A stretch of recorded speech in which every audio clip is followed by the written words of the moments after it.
Bismillahirrahmanirrahim. Assalamualaikum warahmatullahi wabarakatuh. Selamat sejahtera.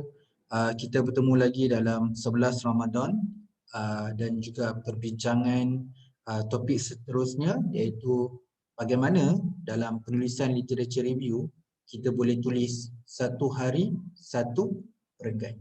Ini merupakan topik terakhir dalam bahagian literature review. Kita dah mulakan dengan asas penulisan literature review, kemudian teori, kemudian konsep dalam penulisan literature review. Semalam 10 Ramadan kita dah cover berkaitan bagaimana nak menulis literature review bagi menjawab setiap objektif dan persoalan kajian. So hari ini kita sambung dalam topik bagaimana tulis satu hari dan satu perenggan. So bagaimana tulis satu hari satu perenggan.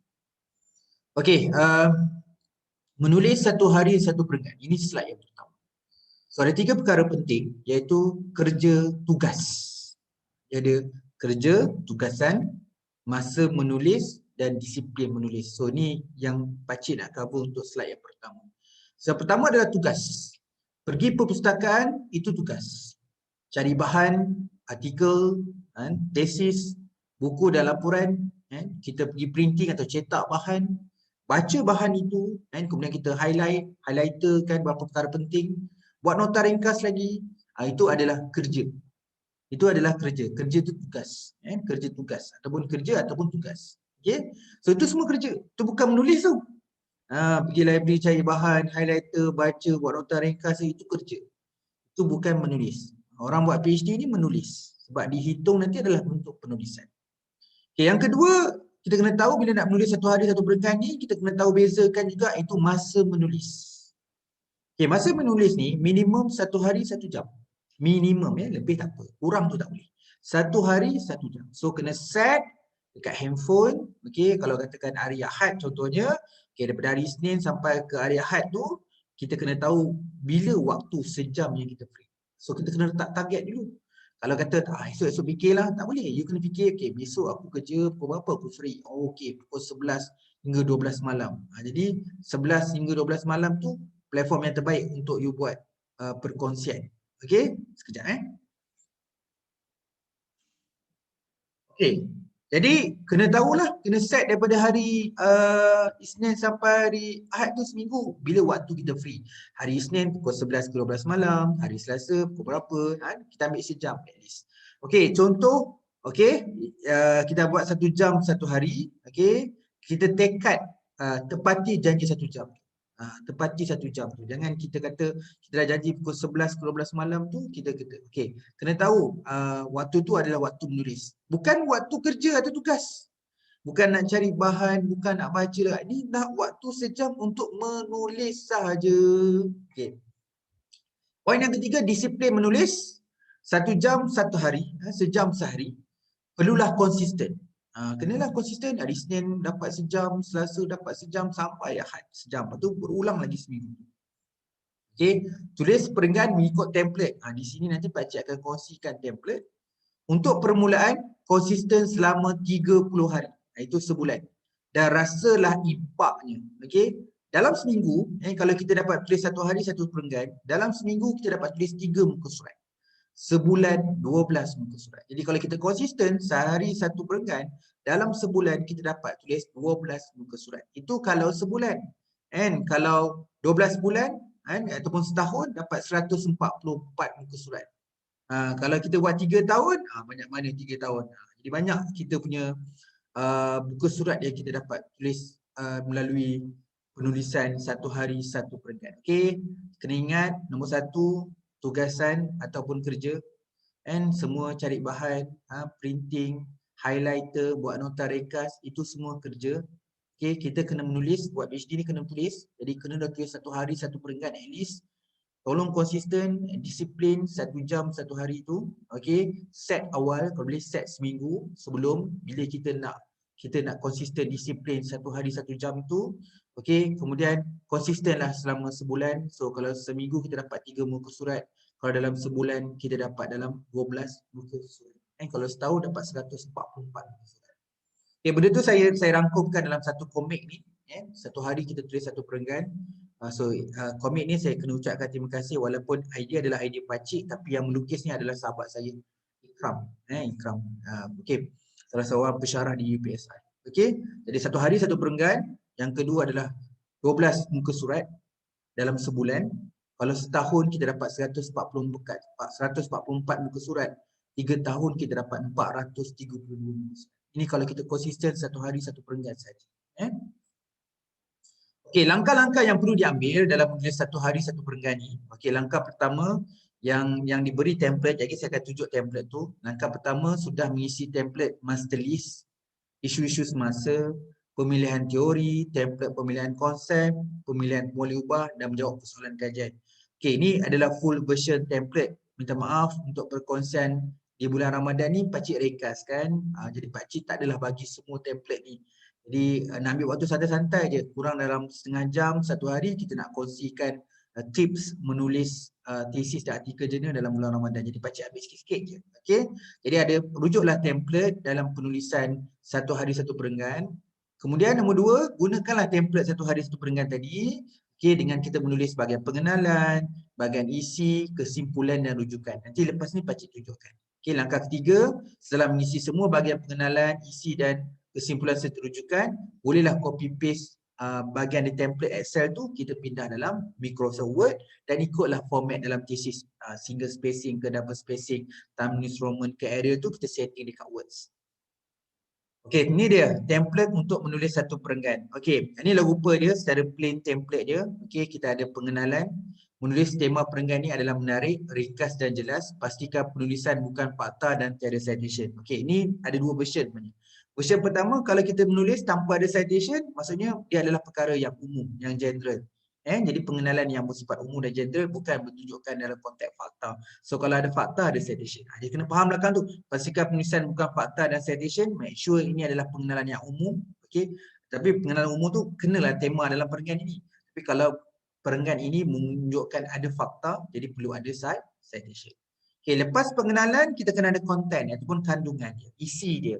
So tulislah fakta utama, citation dari segi utama dan menyokong dia, sokongan dia. Dalam beberapa ada satu atau ada beberapa citation, menulis bahagian ni adalah bentuk perbincangan, bukan dalam pelaporan. Jadi nak buat citation ni dalam bentuk perbincangan, bukan dalam bentuk pelaporan. Bila kata perbincangan tu kita tahu dia ni buat apa, dia ni buat itu, boleh membeza, membandingkan persamaan dan perbezaan, boleh buat conclusion, menyimpulkan, boleh buat synthesize, boleh buat kritis penulisan, semua itu dekat bahagian kandungan. Kemudian tadi kita ada pengenalan, dimulakan dengan pengenalan. Boleh buat satu line je pengenalan ni. Kemudian kita boleh buat kandungan dan di last sekali kena ada kesimpulan. Menulis kesimpulan seperti mana apa yang kita simpulkan berdasarkan tema pada pengenalan dan juga kandungan. Jadi kita jangan menyimpulkan benda lain, menyimpulkan apa yang kita telah tulis dekat bahagian pengenalan dan juga kandungan. Okey, simpulkan implikasi yang boleh memberi manfaat dan juga limitasi. Rujukan juga boleh ditulis di bawah. Di bawah tu pakcik tambah 3 je. Kalau lebih boleh tambah lagi. So kita boleh masukkan rujukan kita. Okey. Tapi kalau siapa yang gunakan Mendeley ataupun EndNotes, okey tak apa. Kita copy paste dengan citation kita nanti dekat Words nanti tu. So dia akan manage kita punya reference. So ini plain template dalam penulisan satu hari satu perenggan. Ini dia. Setting A4 size. Okey, tulis-tulis tangan atau type. Okey, kita tahu dalam satu perenggan kena ada pengenalan, kena ada kandungan dan kena ada kesimpulan. Okey, ini latihan pertama. Latihan pertama.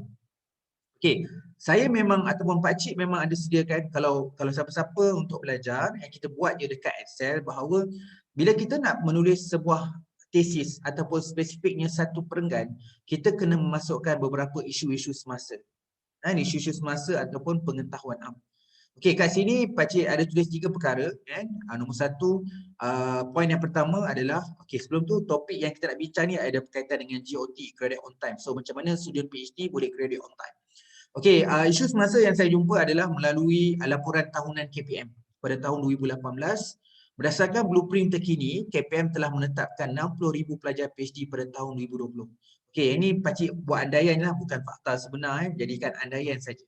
Okey, poin yang kedua, isu semasa adalah Persatuan Siswaza Dunia. Ni PSD nama dia. Ni tak wujud pun, rekaan saja. Okey, Persatuan Siswaza Dunia, peranan SP merupakan faktor utama kejayaan seorang pelajar itu boleh graduate on time. So pentingnya peranan SP. Jadi yang pertama tadi KPM, highlight 60,000 pelajar PhD tahun 2020. Poin kedua daripada Persatuan Siswa Dunia PhD 2018, peranan supervisor memainkan peranan yang penting. Poin yang ketiga adalah PhD berjaya dalam JOT perlu didapatkan rahsia faktor kejayaan secara tersurat dan tersirat. Itu daripada Universiti Oxford. Laporan tahunan daripada Universiti Oxford 2019. So saya boleh kumpul banyak, cuma dalam kes ni saya nak ambil fakta yang pertama dan fakta kedua daripada KPM dan juga Persatuan Siswaza Dunia, nak masukkan dalam saya punya template tadi tu. Okay. Jadi kat mana tujuan nak masukkan isu semasa ni? Isu semasa ni masuk kat bahagian pengenalan. Jadi saya tulis macam ni. Nanti saya tulis bagi pengenalan. Okey, kemudian saya ada metrik menjawab research question. Menjawab research question. Nanti yang mendengar ni, yang mendengar video kita petang ni, tak lama lagi lepas raya, Pakcik akan on balik cohort 16, iaitu pengajian 11 minggu. Sekarang dah anjak jadi 11 minggu. Ni memang intake 3 kali setahun. Memang itu yang Pakcik buat daripada cohort 1 daripada 2016 sehingga dah 2021 ni. Itu dia punya long term punya pengajian dengan Pakcik. So dalam pengajian Pakcik tu memang kita akan ajar detail lah tentang bagaimana nak tulis literature review. So nak cover tu berapa jam? 7 kali 2, 14 jam. Jadi kita kat sini sejam je. Jadi tak boleh nak cover ke semuanya. Tapi kalau berminat nanti boleh join cohort 16. Okey, ni ada matrix menjawab research question. Andaikan ke sini kita tulislah research question kita, apakah tahap faktor-faktor pembelajaran PhD dalam mencapai GOT.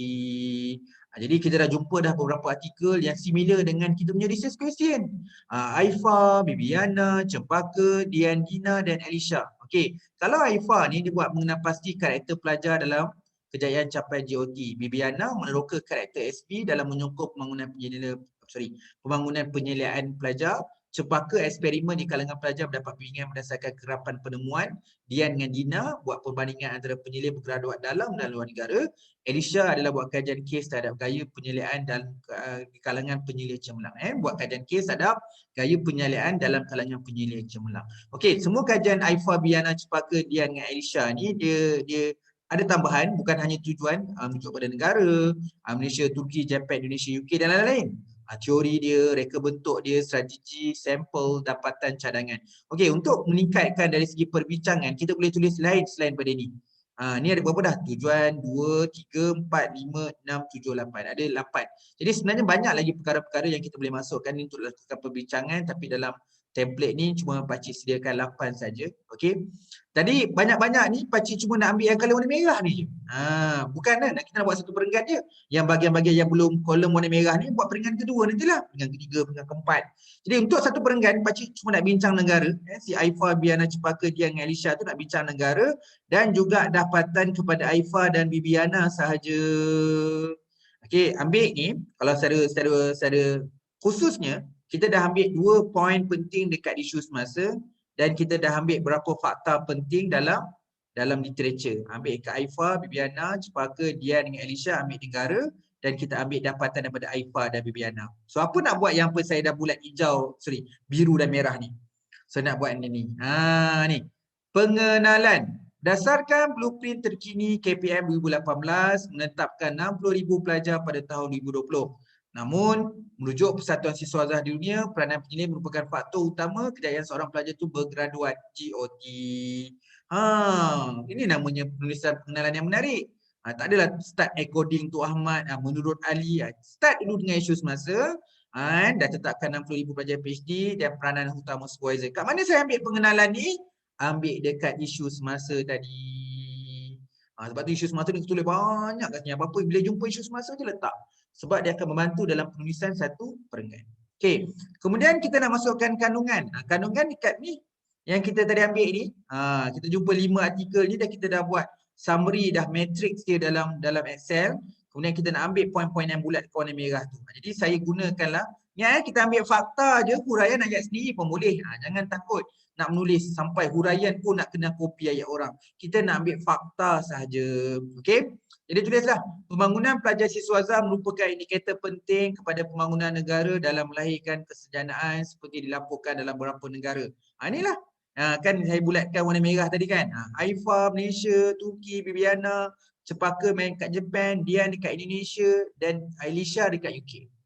Jadi dah ambil data dekat sini, data negara. Okey. Kemudian sebagai contoh usaha dan konsisten yang baik oleh penyelia membantu meningkatkan prestasi kepada pelajar. Kita ambil point dekat Bibiana ni. Ambil point dia. Tapi kita ambil fakta je. Huraian yang panjang ni kita guna ayat sendiri. Sebagai contoh usaha yang konsisten dan baik penyelia membantu meningkatkan prestasi pelajar. Ini dapat direalisasikan melalui proses penyeliaan yang bantuan dari semasa ke semasa berserta keterlibatan bersama penyelia dan pelajar menjadi hubungan serta prestasi yang baik. Buatlah penerangan. Okay? Namun kejayaan ini bukanlah peranan penyelia sahaja. Pelajar turut menitik beratkan faktor kejayaan seperti pengetahuan dan kemahiran dalam mencapai JOT. Ambil kat siapa? Ambil kat Aifa tadi. Aifa kata pengetahuan dan kemahiran merupakan aspek kejayaan utama dalam mencapai JOT. Okay. Kemudian kita buat kesimpulan. Bagi merealisasikan hasrat kajian Malaysia dalam mencapai bilangan siswa Azhar ditetapkan. Okey, ni point ni. Bagi merealisasikan hasrat kajian Malaysia dalam mencapai bilangan siswa Azhar ni, kita ambil point dekat pengenalan. Kita nama berkesimpulan, simpulkan pengenalan. Kemudian peranan penyelia dan komitmen pelajar merupakan elemen yang penting bagi mencapai JOT. So kita ambil simpulkan kandungan ni. Jadi kat sini adalah peranan penyelia dan komitmen pelajar. Okey, saya ulang balik macam mana nak tulis satu perenggan ini. Ada pengenalan, kandungan dan kesimpulan. Pengenalan ni kita ambil daripada isu semasa tadi. Okey, kalau tak nak letak isu semasa boleh pakai ayat yang umum kat sini. Buat satu line pun tak apa. Pastikan dia ayat yang umum atau general, tak perlu ada citation. Dalam kes ini saya gunakan citation, 2 citation.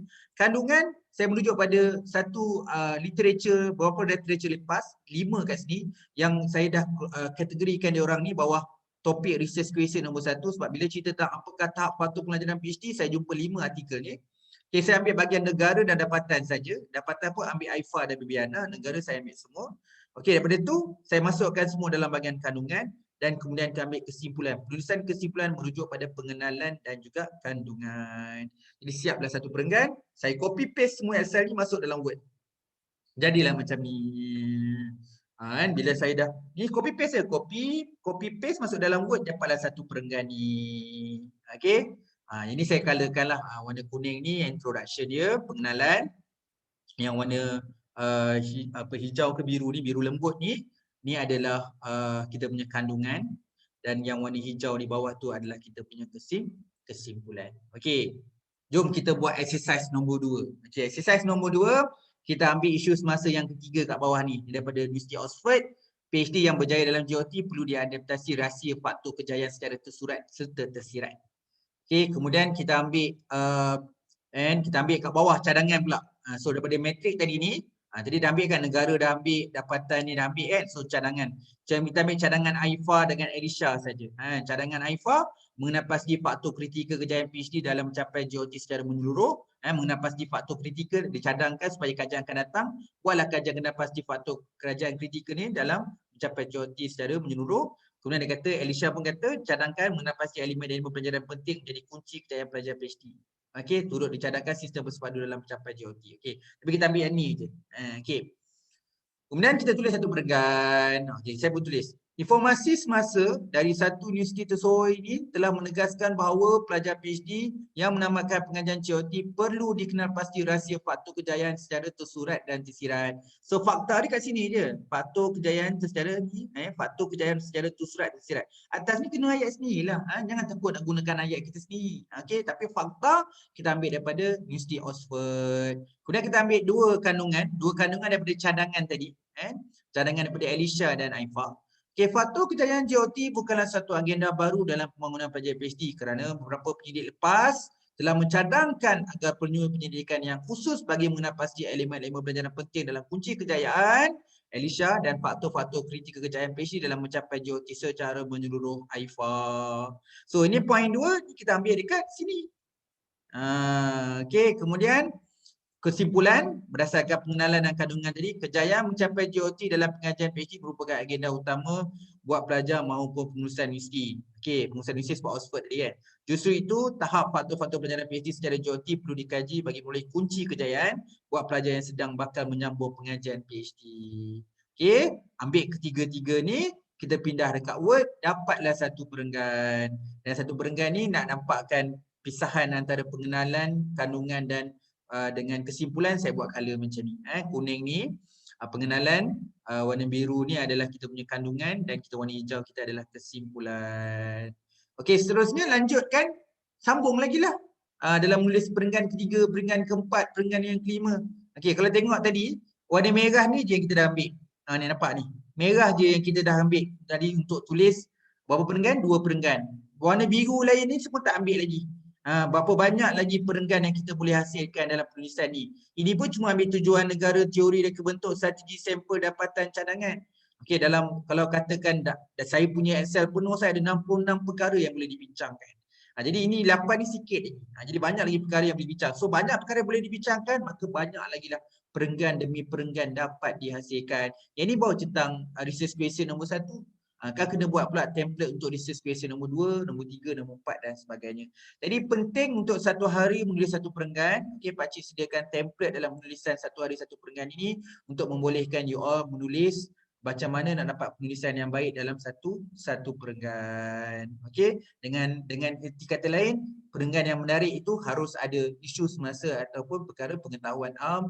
Kita blend bersama dengan citation literature review yang terkini dan dapat menghasilkan satu perenggan yang baik, yang mana satu perenggan baik kena ada pengenalan, kandungan dan kesimpulan. Okey, kita jumpa untuk siri akan datang dalam bab metodologi. Kita dah masuk kepada bab metodologi. Kita dah selesai secara keseluruhan kepada bab introduction dan juga bab pada literature review. Kita akan masuk dalam bab metodologi dalam 12 Ramadan iaitu esok. Okey, semoga peroleh manfaat perkongsian ilmu ini, mana yang kurang, silap dan salah tu daripada Pakcik sendiri. Okey, terima kasih semua dengan komitmen masa dan betul-betul ambil masa dan perhatian dalam menulis hari ini topik satu hari satu perenggan dan secara keseluruhan dalam penulisan tesis dan penulisan artikel jurnal. Okay, kita jumpa lagi esok 12 Ramadan untuk topik yang pertama dalam bidang dalam bab metodologi penyelidikan. Kita jumpa lagi. Terima kasih. Assalamualaikum dan selamat sejahtera.